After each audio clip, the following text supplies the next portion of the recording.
Samedi 10 mai 1975.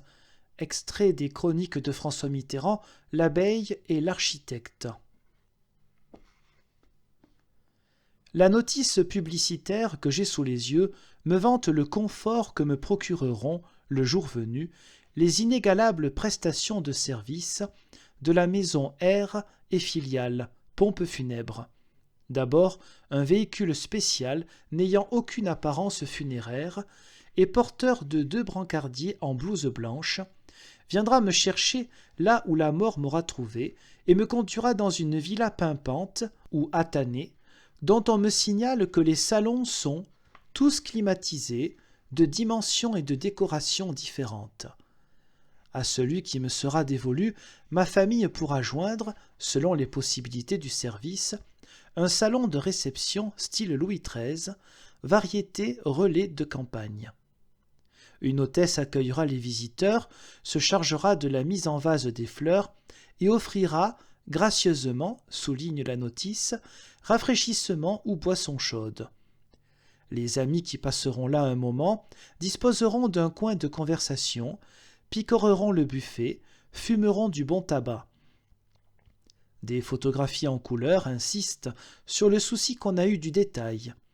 Ici, une lampe câline, là le calendrier d'albâtre, le pouf au joli tissu de percale, une marine expressionniste et un peu partout des tapis sur moquette.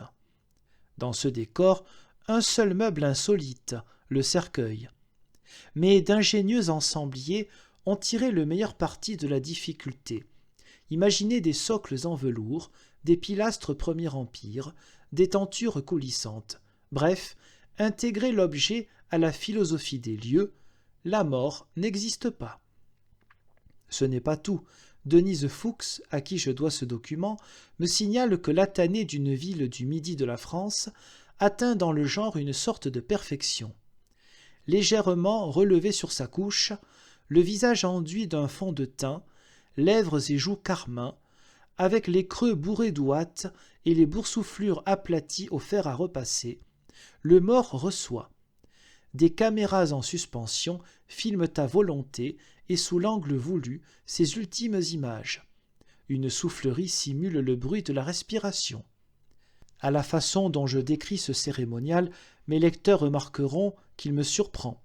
Certains m'opposeront que le culte des morts a lui aussi ses modes, qu'il n'y a pas de différence de nature entre le bûcher de Bénarès, le requiem de nos églises et ces obsèques de boudoir importés des États-Unis, que les petits fours valent bien le carapassonnage avec l'arme d'argent des enterrements première classe, qu'enfin l'ouate du XXe siècle, qui ne prétend pas défier l'éternité, est un matériau bien modeste auprès du bitume des momies égyptiennes. Quelque chose pourtant me gêne dans cet effacement de la mort. Il me semble qu'une société qui dérobe la mort au regard des vivants, qui la maquille, comme un mensonge, qui l'ôte du quotidien, loin de magnifier la vie, la corrompt. La naissance et la mort sont les 2 ailes du temps. Comment l'homme irait-il au bout de sa recherche s'il ignorait cette dimension ?